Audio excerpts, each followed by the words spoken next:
My HOA president hacked the community Wi-Fi and secretly spied on 14 families, including mine. Every website, every late-night search, every private medical question, all logged. Charlene searched how to sell my house fast on a Thursday night. Friday morning, Diane called her realtor and threatened her with fines. The Gutierrez family searched for schools for their disabled son. That search ended up on a USB drive in Diane's cardigan pocket. I ran a routine network scan on a Tuesday night. I sat there, didn't move. 10 seconds. Then I said out loud to no one. I know exactly what you did, Diane. You just hacked the wrong neighbor. You have absolutely no idea who you're messing with. Because for 11 years, I didn't just use surveillance networks. I built them. For Pentagon black sites. She started this war without knowing I designed the weapons. What would you do if you found out your HOA president was spying on your entire family? Drop where you're watching from. How far has this story traveled? Let me back up. My name is Marcus Webb, 44 years old, recently divorced. One daughter, Callie, who splits her weeks between my house and her mother's. She's 14, plays soccer, and has strong opinions about everything except which parent's house she prefers, which she keeps carefully neutral. I respect that about her. My job title, if you asked most people who know me, gets summarized as something with computers for the government, which is technically accurate the way saying Niagara Falls is something with water is technically accurate. For 11 years, I worked for a defense contractor outside Washington, D.C. My actual job was designing secure network architecture for classified facilities, the kind that don't appear in public procurement records, whose physical addresses require a clearance just to know, and whose security requirements make a bank vault look like a screen door. Hardened fiber optic rings, multi-layer encryption, traffic monitoring systems that could identify a compromised device within milliseconds, and isolate it before a single unauthorized packet escaped the perimeter. I was good at it. I was very good at it. When I left, I wanted the opposite of that. I took a quieter role managing network security for a mid-sized logistics company in Columbus, Ohio. Good work, reasonable hours, no classified anything. And I found a house in a subdivision called Whispering Pines Estates, about 40 minutes outside Columbus. The kind of neighborhood where the houses are just different enough from each other to feel personal, but similar enough to feel safe.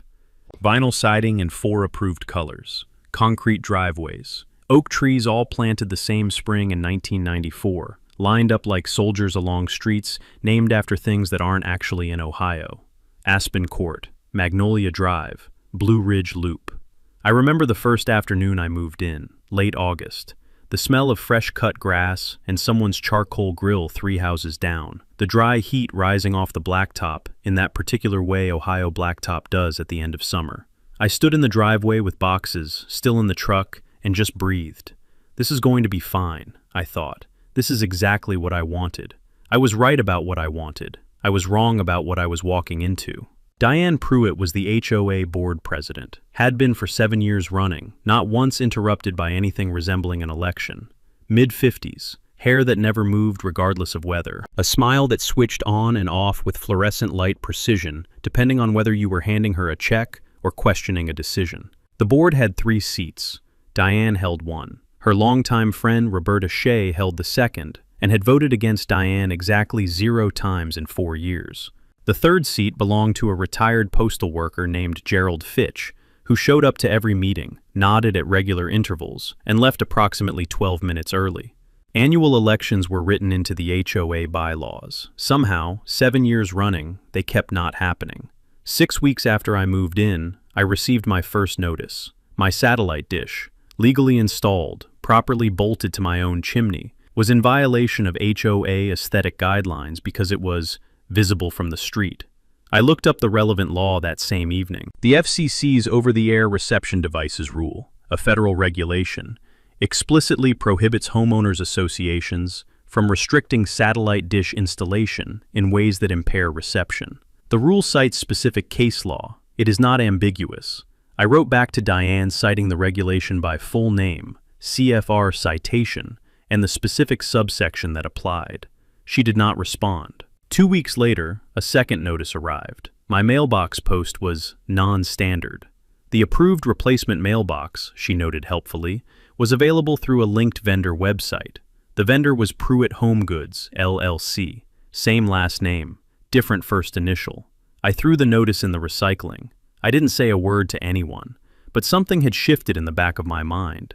That particular low-frequency alertness that develops after 11 years of thinking adversarially about networks and the people who try to compromise them. I started paying attention. The fines started arriving in October. Not one, a cascade. In a single calendar month I received $50 because my trash cans were visible from the street for more than 1 hour after collection. I had been at work, no one had called or texted, and the notice included a timestamp so specific it had to have been personally observed. $50 again 4 days later, same violation, same specific time format, same situation where I had been at work. Then a notice about my garden hose reel. Green, which is not an approved color under HOA guidelines. Approved colors were black or tan, information that appeared nowhere in the documentation I received at closing. Then a 2-page formal report, complete with photographs and measurements taken with an actual measuring tape, documenting a dead patch of grass on the south-facing side of my front lawn. I paid every single one, not because I believed I owed them, because a civil litigator named Patricia Hensley, a friend from law school days, now practicing in Columbus, had told me long ago, when someone wants a fight, don't give them the fight they're looking for on the schedule they've planned. Document everything. Keep your head down. Let them overreach. The overreach always comes. I started a folder. Paper copies and digital, encrypted, backed up. My neighbor across the street, a contractor named Vince Okafor, appeared at my door one Thursday evening with 2 beers and an expression that combined genuine sympathy with something darker, the particular look of a man who has watched this movie before and knows how it usually ends. She picks someone, Vince said, handing me one of the bottles, and she doesn't stop, not until they leave. Why? I asked. He shrugged. Because she can. Because in 7 years nobody has made it cost her a single thing. The beer bottle was cold in my hand, the glass slightly slick with condensation. I turned it slowly, thought about the mailbox vendor, about Gerald nodding, about the timestamps on the trash can notices, down to the minute, more precise than casual observation. Okay, I said. The following week I filed a formal public records request with Franklin County for HOA financial disclosures. Ohio law requires nonprofits, which HOAs are typically organized as, to make financial records available to members upon written request. In 7 years of board meetings, Diane had never once distributed a financial statement or budget report to the community. The request sat unanswered for 30 days. 30 days is the statutory maximum response period under Ohio Public Records Law. So I filed a complaint with the Ohio Attorney General's Charitable Law section. I did not announce this. I filed it, noted the case confirmation number in my folder, and went back to coaching Callie's soccer team. Meanwhile, Diane had not stopped. A notice arrived claiming my back porch light, facing my own backyard, visible to no one but me and whatever raccoons were working the neighborhood, violated a light pollution addendum to the HOA rules. I requested a copy of this addendum in writing. She sent a document dated 3 weeks prior to my request. I cross-referenced it against the original CC and R documents from my closing package. The addendum had not existed in the original documents. She had written new rules retroactively, and was enforcing them as if they had always been there. I added the comparison to the folder, with the original CC and R timestamp, and the new document's date highlighted side by side. That same week I drove to Walmart and bought 4 wireless security cameras, $30 for the pack, the kind anyone can purchase without a second thought. I installed them on my driveway, front door, and both visible approaches to my mailbox. I didn't hide them. They were plainly visible from the street. Cameras on camera duty, which I found privately amusing. 2 neighbors across the way watched me install them from their own driveways. Neither said a word. Both gave me small, deliberate nods. The fines kept arriving. But they started getting sloppier. A trash can violation cited a Wednesday. Trash collection in Whispering Pines happened on Thursday. She was fabricating at least some of the documentation and losing track of the details. From that point forward, I photographed my trash cans at the curb and then back in the garage after every single collection day. Time-stamped, cloud-stored, cross-referenced with the collection schedule. There is a specific mental shift that happens when someone with a background in adversarial network security turns that framework toward a neighborhood dispute. The threat model relocates, but the methodology stays the same. You stop being reactive. You stop letting the other party set the tempo. You start asking the structured questions. Who has motive? Who has access? Who has control? And, most critically, what does the adversary not know that you know? Diane had motive. Financial, based on the vendor relationship. She had control. The board, the fines, the rules she was inventing. She had enforcement capability. And she had an information advantage that was too consistent and too precise to be explained by ordinary observation. The grass complaint had included photographs from an angle only accessible from behind my back fence line. The trash can timestamps were specific to the minute. She knew things she shouldn't have known, on a timeline that didn't fit casual surveillance. She was watching somehow. I just hadn't found the mechanism yet. That was coming. The Whispering Pines community Wi-Fi was something I'd registered as a minor technical footnote when I first moved in and had not thought about since. A shared wireless network, officially purposed for the pool area, the small clubhouse building, and the common green space in the center of the development. Set up 4 years prior by a local IT contractor named Dale, who had charged the HOA $800, installed a consumer-grade wireless router in the clubhouse utility room, given Diane the admin password written on a post-it note, and considered the job complete. The network barely reached the pool deck. Nobody in the neighborhood used it for anything meaningful. It was just a name that appeared in your Wi-Fi list when you were close enough.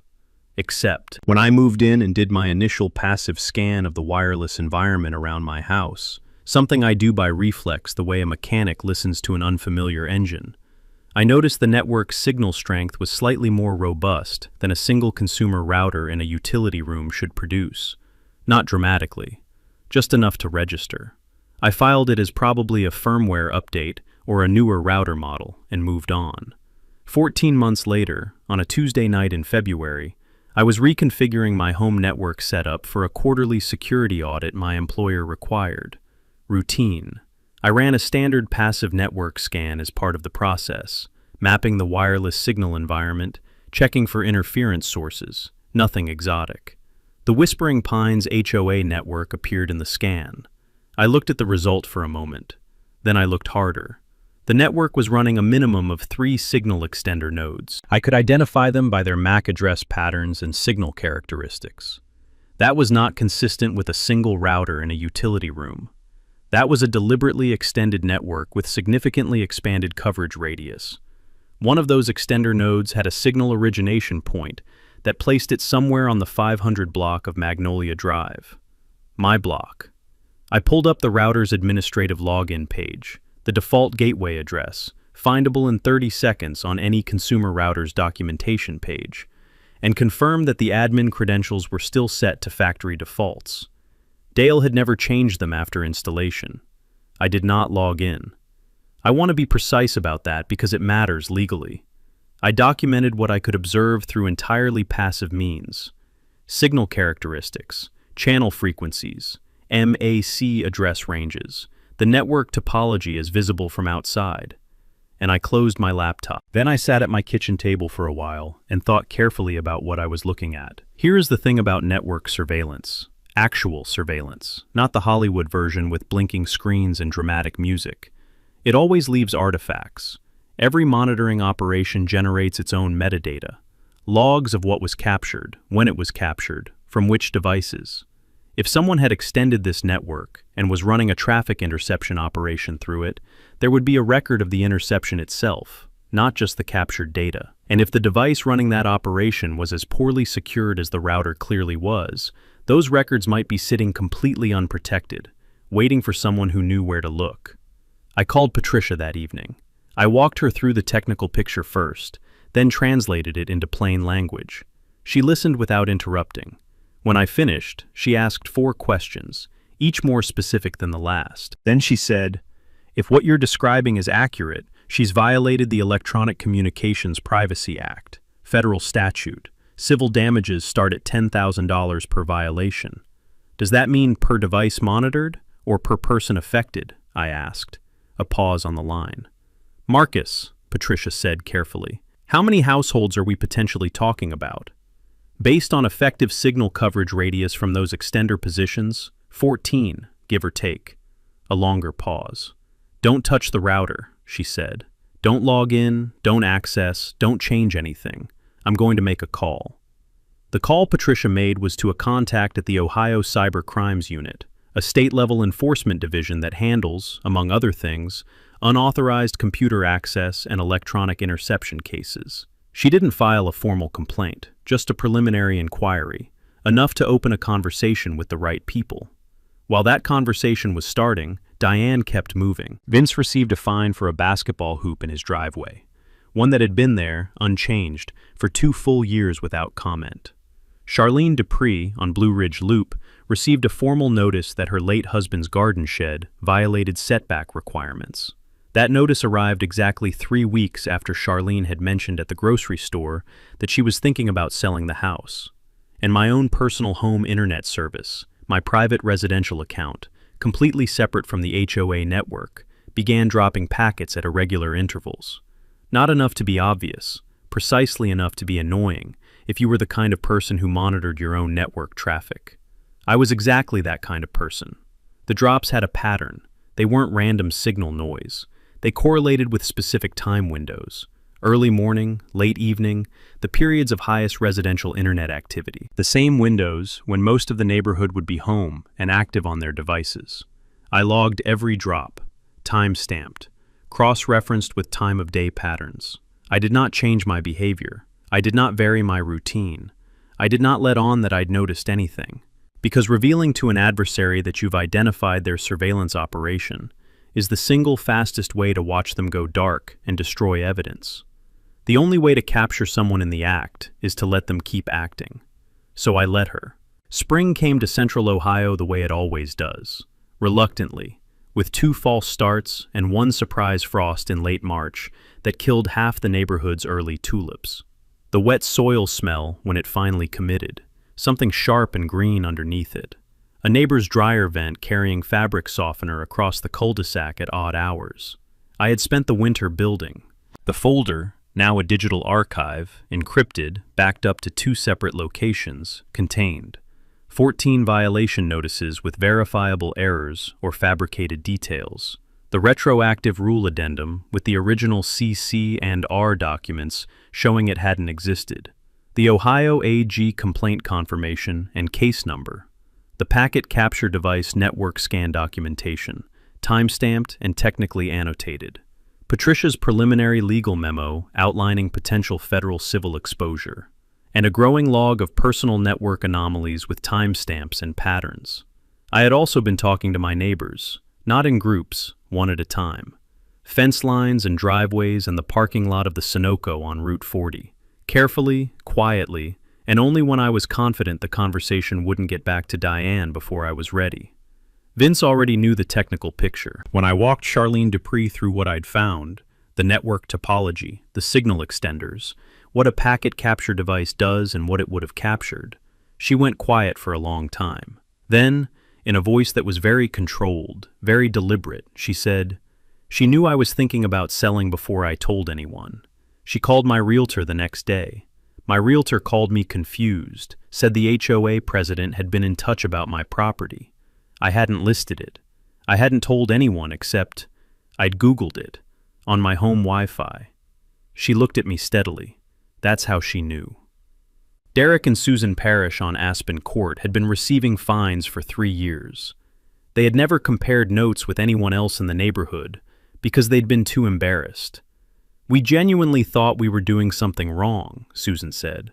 Like we just didn't understand the rules and everyone else did. The shame in her voice, specific, familiar shame, the kind that comes from being made to feel like the problem, made me quietly and thoroughly angry in a way the fine notices themselves had never managed. Raymond Kowalski had lived in Whispering Pines since the development was built. He was 71 years old, measured, and had attended every HOA meeting for 6 years without once making a fuss. He sat with everything I told him and shook his head slowly. I remember when she organized the Christmas cookie exchange, he said. Before the divorce, she knew everyone's kids' names. She was a different person. He paused. But I didn't know it had come to this. I asked everyone the same things. Keep every violation notice. Document every unusual interaction. Say nothing to Diane or the board. I asked for patience. I got it.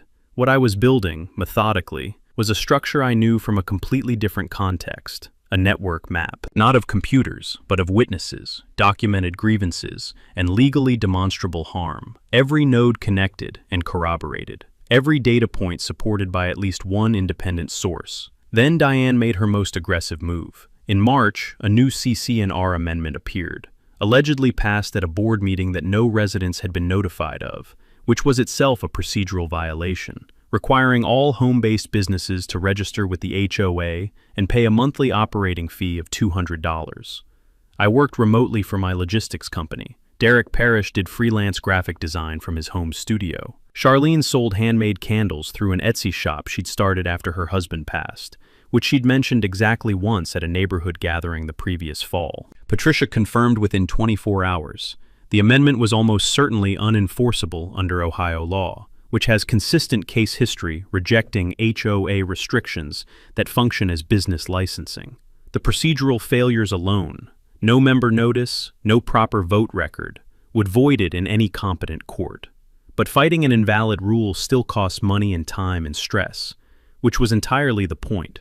I paid the fee, certified mail, return receipt requested, full paper trail. Then I filed a complaint with the Ohio Secretary of State's office, alleging that the HOA, operating as a registered nonprofit, had failed to provide statutory notice of board meetings, failed to conduct required annual elections, and was operating under a board that had not been legitimately reseated in over 3 years. Under Ohio Revised Code, the Secretary of State can order a nonprofit corporation to conduct new elections under state oversight. 2 days after that filing, a certified letter arrived from a Columbus law firm. 8 pages. The word egregious appeared 4 times. Diane was threatening to sue me personally for tortious interference with HOA operations and defamation. I read the letter once, set it on the kitchen counter, poured 2 fingers of bourbon, called Patricia. She lawyered up, I said. Good, Patricia said. Scared people make mistakes. Letter. I looked out the window at the oak trees, all the same height, in their soldier-straight row, lit gold in the late afternoon. Uniform. Controlled. The way everything in Whispering Pines was supposed to look. One more escalation, I thought. Give her one more. The Ohio Cybercrimes Unit took 3 weeks to respond to Patricia's inquiry, which is not a long time as government agencies go. When they did, it was to request a meeting. Not a formal interview, just a conversation. I drove to Columbus on a Wednesday morning and spent 2 hours with a detective named Hugh Garrett, fleece vest over a button-down, the precisely calibrated politeness of someone who is excellent at their job and has been for long enough that they no longer need to announce it. What Detective Garrett laid out for me rearranged everything. The HOA network had been significantly modified from its original single-router configuration. Dale's consumer router was still physically in the clubhouse utility room, but it was now operating as a secondary device, feeding traffic through a more sophisticated network appliance that had been physically installed in the same room at some point in the past 2 years. The appliance was configured as a transparent bridge. This means traffic passing through it was invisible to standard network diagnostic tools. It appeared simply as part of the normal network infrastructure, producing no obvious signature. It was running packet capture software. Specifically, it was logging DNS queries from every device that connected to the network, and from devices that had been silently associated with it through signal overlap and aggressive SSID broadcast techniques, and writing 90 days of logs continuously to an attached USB drive. In plain language that anyone can act on, every website address searched by every device in signal range. Stored. Organized by device. Retrievable. Sitting in Diane Pruitt's physical possession on a drive small enough to fit in a jacket pocket. 14 households. The detective had located the device based on an anonymous tip that arrived with enough specific technical detail, channel frequencies, MAC address ranges, precise extender placement coordinates, to justify an inspection warrant within 48 hours of receipt. The tip had not come from me directly. I had provided documentation to Patricia. She had communicated it through appropriate legal channels. Somewhere in that chain, the right information had reached the right person. I didn't ask who made the anonymous call. I had a reasonable working theory. The packet capture logs told a story that was stunning in its pettiness and its violation. Charlene Dupree's browsing history included real estate research and estate planning searches spanning several weeks, which is exactly how Diane had known she was considering selling before Charlene had told a single person. Derek Parrish's logs showed searches related to a specific freelance client project, the origin of the home business fine, and the Gutierrez family on Aspen Court had spent several evenings researching special education placement options and disability accommodation resources for their son. That family's most private and vulnerable research had been sitting on a USB drive in Diane Pruitt's cardigan pocket. Federal law on this point is not subtle or complicated. The Electronic Communications Privacy Act, 18 U.S.C., Section 2511, prohibits the intentional interception of electronic communications. The network having a community use name is irrelevant. The router being in a shared physical space is irrelevant. Intercepting private communications without authorization and without consent is a federal felony, regardless of the mechanism or the setting. The practical takeaway for anyone watching: connecting to a Wi-Fi network with a public or community name does not grant the operator any legal right to intercept and log your traffic. That requires explicit prior disclosure and affirmative informed consent. Without both, it is a federal crime. I drove home from Columbus with the windows down, rain coming from the west. I could smell it an hour before it arrived, that particular electric wet scent that precedes a serious storm. I thought about Charlene, about the Gutierrez family, about Derek and Susan standing in their driveway looking embarrassed, like they'd done something wrong. They hadn't done a single thing wrong. Now, I thought, now we build the trap. 3 weeks, that was the build time. I've planned operations before, not HOA operations obviously, but the rhythm is the same regardless of scale. You identify your objectives clearly. You sequence dependencies so nothing downstream fails because something upstream wasn't in place. You document every step because documentation is simultaneously your protection and your weapon. And you do not move until the architecture is solid, because a half-built trap is worse than no trap at all. The legal architecture came first.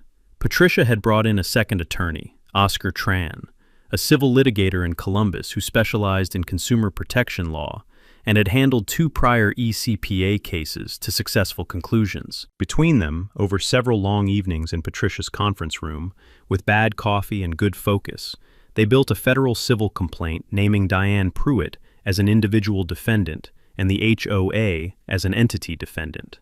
The claims were layered deliberately: ECPA violations as the primary federal count, Ohio nonprofit governance failures, the election irregularities, the procedural violations, the lack of financial transparency, the fraudulent vendor arrangement with Pruitt Home Goods LLC, which constituted self-dealing prohibited under nonprofit law, and what Oscar characterized as a documented pattern of targeted harassment against specific residents that rose to the level of intentional infliction of emotional distress under Ohio tort law. Oscar explained the filing sequence to me with the patience of someone who genuinely enjoys his work.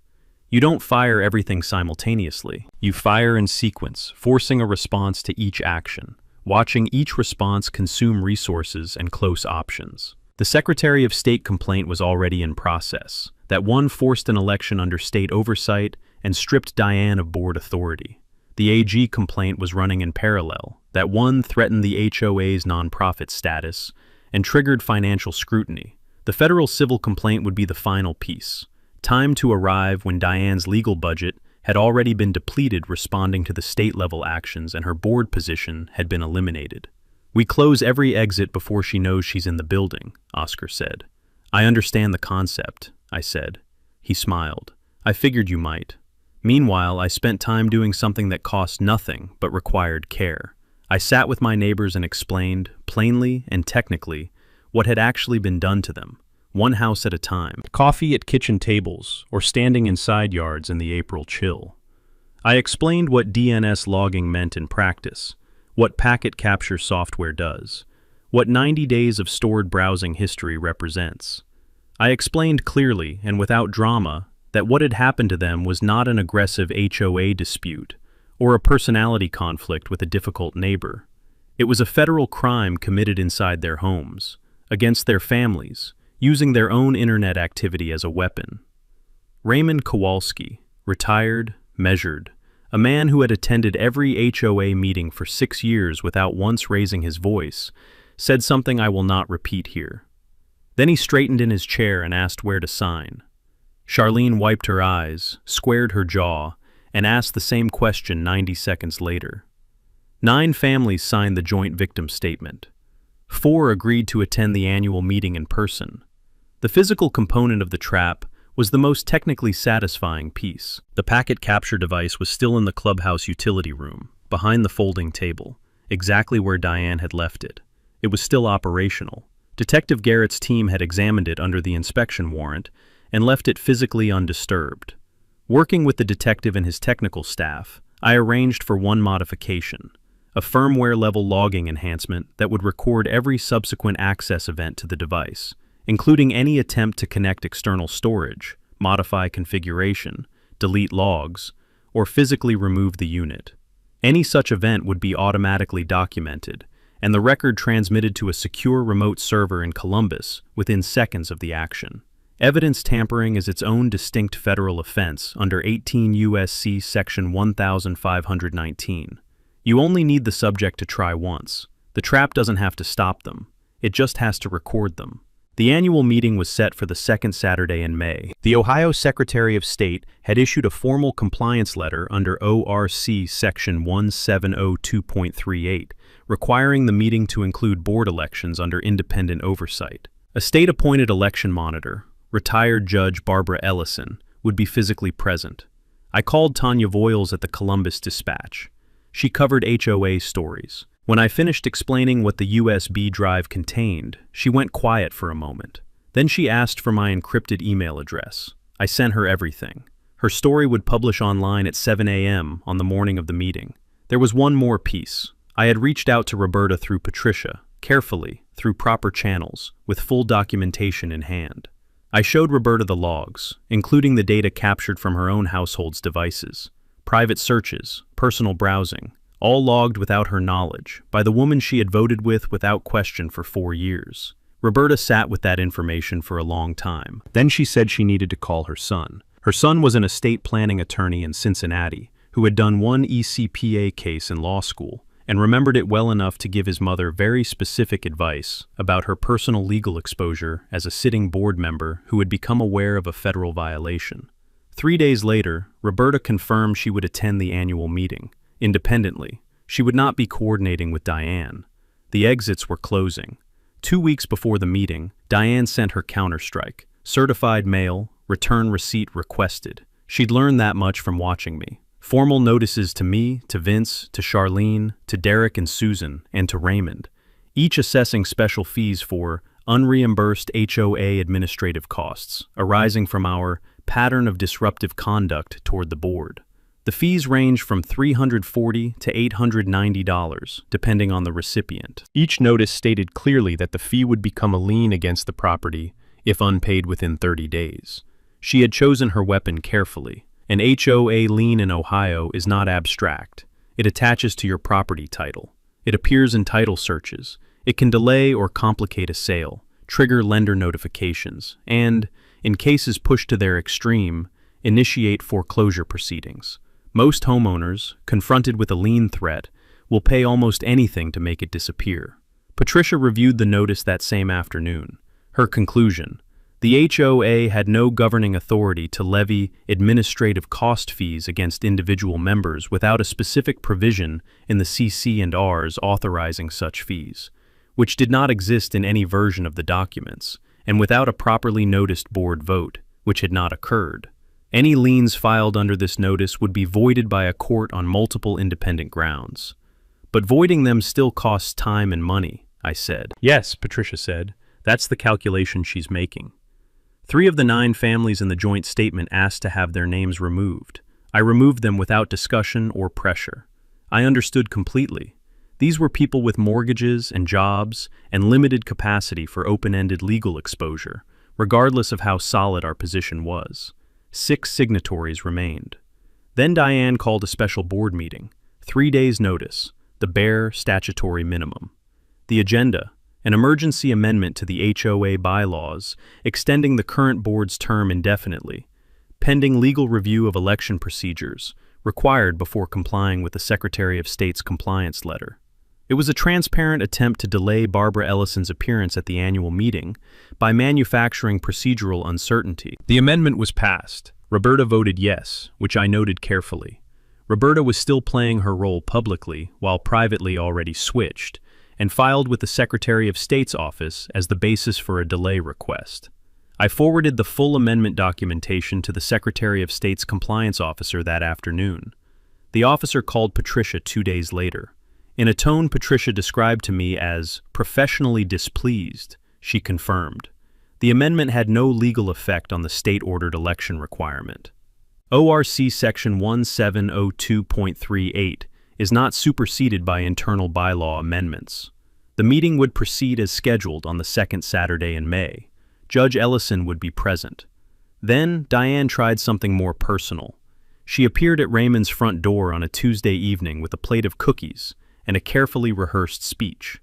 Raymond texted me from inside his kitchen while she was still on his porch. Real-time, dry, with the slightly bemused tone of a man who has seen more in 71 years than most people encounter in 2 lifetimes. She says you're using the neighborhood for a personal vendetta. I texted back. Screenshot anything she sends you. She's offering to drop my fines if I stay home Saturday. That's an attempt to influence a witness in a pending legal matter. Don't accept anything. I know how to handle a bribe, son. A pause. Then, the cookies are genuinely good though. I set my phone down and allowed myself one moment of actual amusement. Raymond ate 2 cookies and confirmed his attendance at the meeting. Diane's final pre-meeting move was the one that confirmed everything and changed nothing, because I had already prepared for it. 4 days before the annual meeting, at 11:17 p.m., her access badge registered at the clubhouse utility room door. The keypad entry system logged the swipe, the time, and the duration. 9 minutes inside. When she left, the packet capture device was physically undisturbed. The USB drive was still plugged in. Nothing visible had changed, but the firmware logging system had recorded every second of those 9 minutes in forensic detail. She had connected an external drive. She had attempted to download the stored packet capture logs to it, presumably to destroy them before the meeting. The download had failed. Detective Garrett and I had modified the device's export permissions so that data extraction required authentication by the detective's designated forensic recovery tool. She had tried to delete the evidence. She had failed.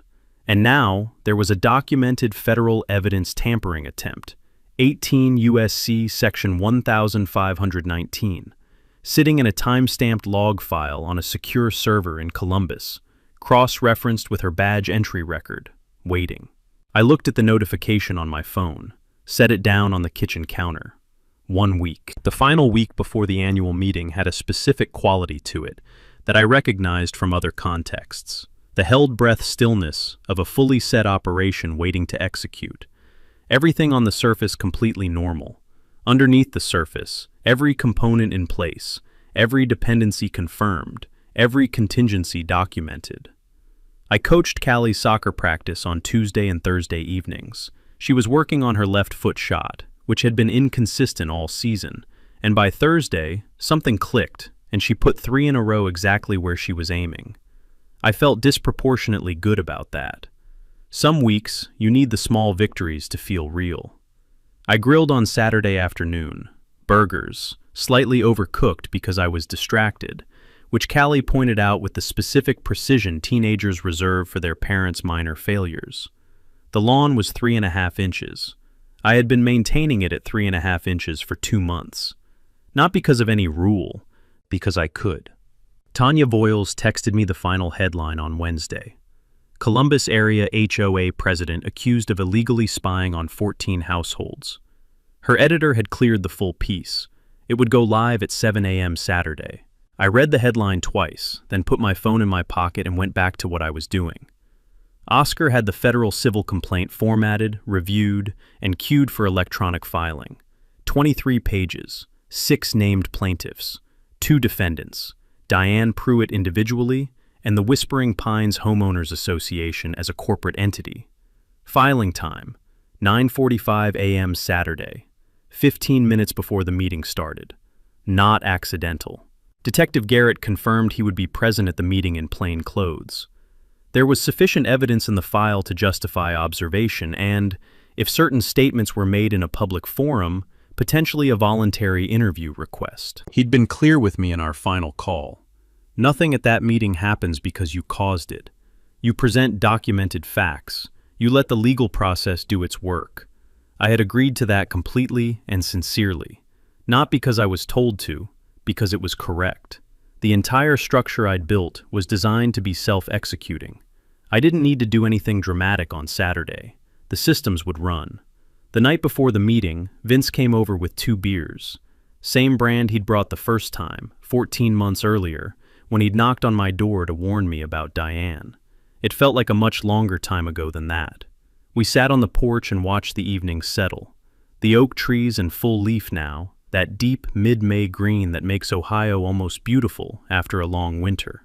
The air was warm and soft, the faint smell of somebody's grill a few houses down, a sprinkler system running somewhere on the next block. "You think she actually shows up Saturday?" Vince asked. "Yes," I said, "even knowing what she knows?" "She doesn't know everything she's walking into," I said, "but more than that, 7 years. She's been the most powerful person in that room for 7 years. And before that, she was one of those people who organizes things and makes the neighborhood run, and everyone is grateful. That doesn't just switch off. People need to feel like they still have a version of what they built, even when the evidence says it's already gone." Vince was quiet for a moment. "What about Gerald?" he asked. "Gerald votes with whoever controls the room. By 10:15, that won't be Diane." "And Roberta?" "Roberta switched 3 days ago. She didn't know about the packet capture. When I showed her that her own family's browsing data had been logged, her own private searches, sitting on Diane's drive without her knowledge, she sat with that for a long time.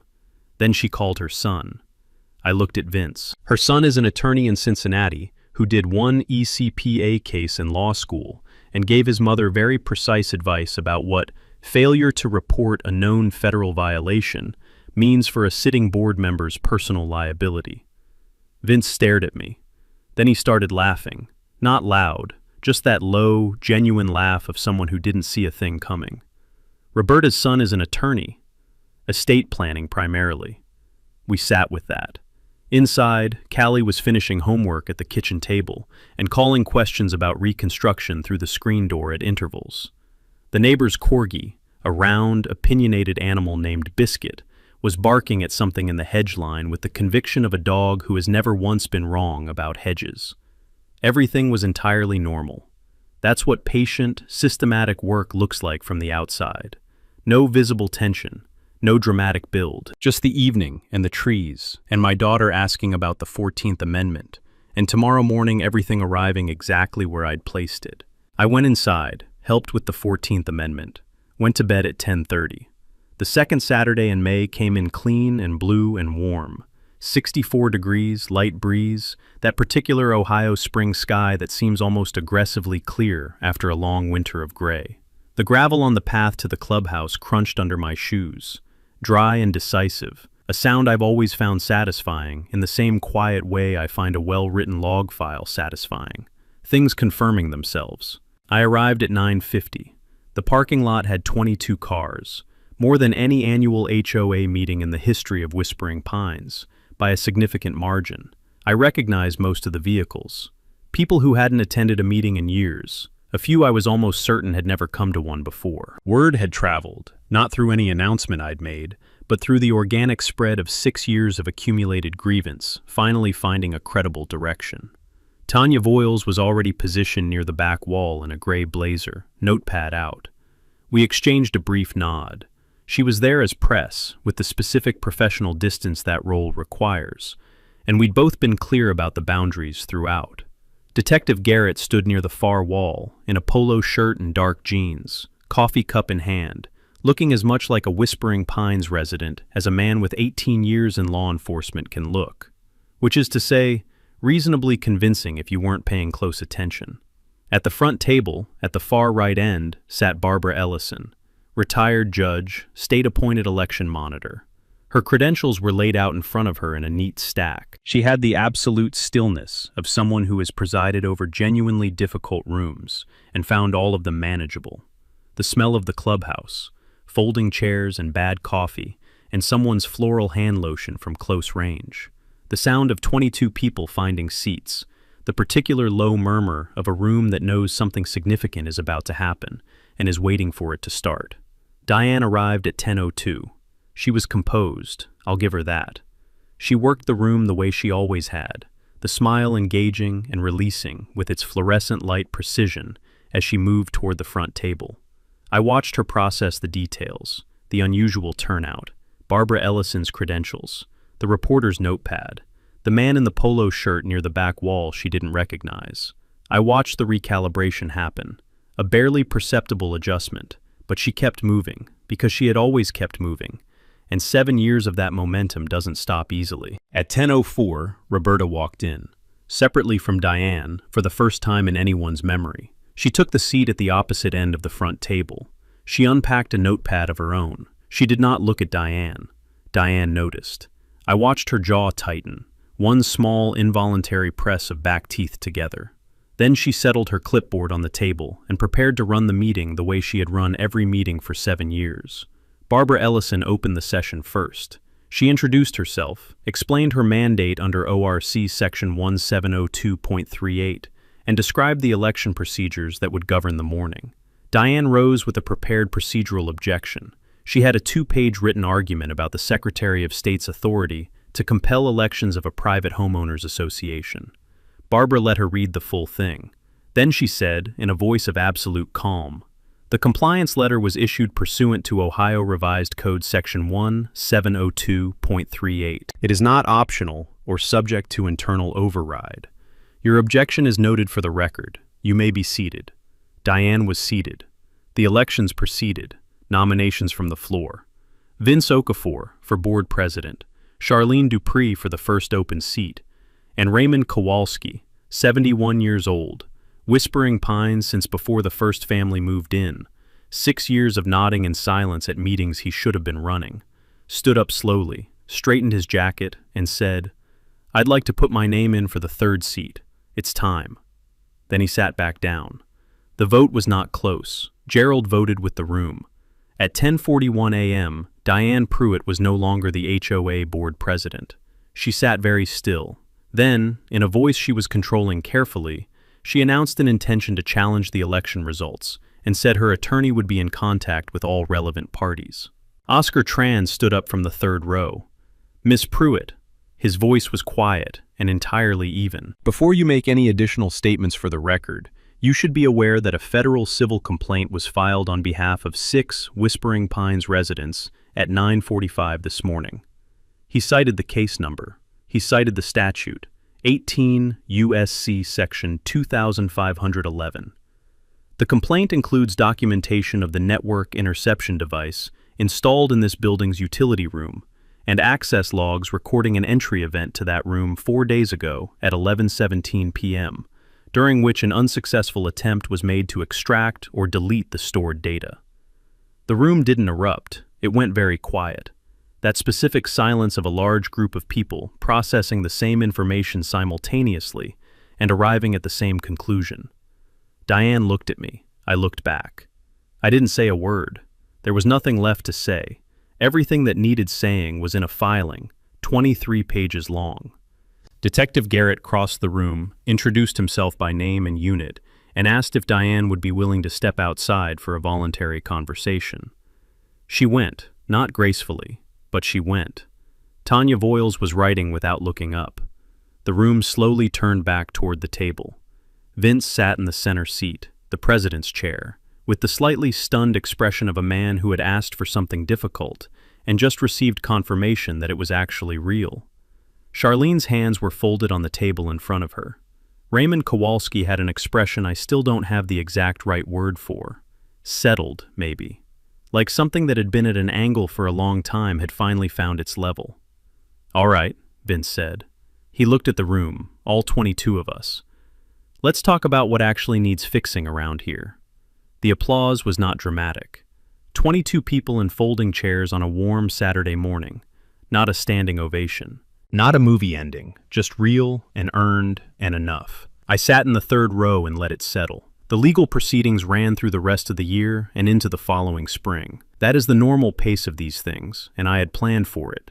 Diane's attorney negotiated a settlement in the federal civil case. The specific figure was sealed by mutual agreement, but Oscar described it to me as in the range that makes the exercise meaningful for all 6 plaintiffs. The Electronic Communications Privacy Act is structured to produce real consequences without requiring victims to calculate and prove specific financial damages, which is often impossible when the harm is privacy violation rather than monetary loss. Statutory damages of at least $10,000 per violation, available as a matter of law. This provision exists precisely because Congress understood that the most serious violations of privacy are often the hardest to translate into dollar figures. If you take one legal fact from this entire story, under 18 U.S.C. sections 2511 and 2520, victims of unlawful electronic interception can claim statutory damages starting at $10,000 per violation without proving actual financial loss. The violation itself is sufficient. This is available to anyone in this situation. The Ohio Attorney General investigation concluded with a consent agreement requiring a full independent audit of the HOA's finances and repayment of funds that had been directed to Pruitt Home Goods, LLC, over 4 years of transactions. The audit found $14,400 in misdirected funds. It was repaid as part of the settlement. The vendor relationship was formally documented and closed. Gerald, asked to provide a statement to the AG's office, described himself as largely unaware of the board's financial and operational decisions during his tenure, which was, in its way, the most accurate thing he had ever said at an HOA function. Roberta cooperated fully with every aspect of the investigation and was not personally named in any enforcement proceeding. She resigned from the board voluntarily the week after the annual meeting and sent handwritten letters of apology to each of the 6 families on the joint victim statement. Charlene mentioned to me some weeks later that Roberta had cried while writing them. I held that piece of information for a long time, without quite knowing what category it belonged in. The new board, Vince, Charlene, and Raymond, spent their first quarter doing things that felt genuinely remarkable only because they were so ordinary. Meeting minutes published publicly every time. Monthly financial summaries distributed to all residents before the following meeting. An open comment period built into every session before any vote. And a systematic review of every rule added to the CC and Rs since 2017, 17 of which were eliminated as procedurally invalid, including the home business registration fee, the light pollution addendum, the non-standard mailbox post requirement, and a regulation requiring all front porch furniture to conform to the craftsman style or equivalent that had apparently been there for 4 years without anyone questioning it. At the November board meeting, the first one held with a full resident audience, in a cleaned clubhouse with actual decent coffee, chairs arranged in honest rows facing each other rather than a single authority at the front, Vince announced that the HOA would establish a community technology fund, funded by a portion of the recovered $14,400. 2 purposes: subsidized internet service for the 4 senior households in Whispering Pines, whose residents were on fixed incomes and had been paying full retail for years, and an annual scholarship for a graduating senior from the local high school, pursuing a degree in computer science, network engineering, cybersecurity, or a related technical field. They named it the Whispering Pines Connected Community Scholarship. The first recipient was announced the following spring, a 17-year-old from Blue Ridge Loop, a family 3 houses down, that I had waved at for 2 years without knowing their names. She was heading to Ohio State in the fall for network security. She gave a short statement at the neighborhood's first genuine block party. Bounce house for the younger kids, Raymond at the grill in a Steelers apron, producing burgers with the confidence of a man who has opinions about charcoal. Callie in the grass with 2 friends, shoes off, that specific teenage posture that means contentment. The girl said she'd always been interested in how networks worked, but hadn't thought of it as a career until she read the Dispatch article about Whispering Pines, and decided that building systems to protect people's privacy, so no one else has their most private searches sitting on a stranger's USB drive, seemed like exactly the right work. The grill smoke drifted across the cul-de-sac. Callie caught my eye and gave me the look that means, "This is okay, Dad." I noted it in the category of things that matter. Vince walked over and stood next to me. "No beer this time. Play stupid games," he said. "Win stupid prizes," I said. We watched the neighborhood for a while.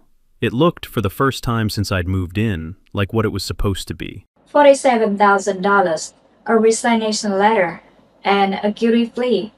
That's how it's ended for Vivian Brad. Here's what I keep coming back to with Decker's story. He didn't win because he got lucky. He didn't win because he got angry. He won because he's opened a folder, picked up a phone, and spent 4 months being more prepared than the person coming after him. The bold cutters, the fake company, the smear campaign, none of it worked, because every single move she made, he already had a response waiting. That's not revenge, that's patience with a paper trail. And look, most of us will never deal with a Vivian Brad, but a lot of you have dealt with someone who thought a little bit of authority made them untouchable. So I want to ask you generally, what would you have done differently than Decker? Would you have held back the same way he did? Or would you have swung earlier? Drop it in the comments, I read them all. And some of you have stories that honestly belong in their own video. If this one hit home, subscribe. We put out a new story every week. And they only get more satisfying from here. Next week, a city council invokes eminent domain to take a mass workshop. What they didn't check was the 1912 disc sitting in the county archive. You're going to want to see how that one ends. I'll see you then.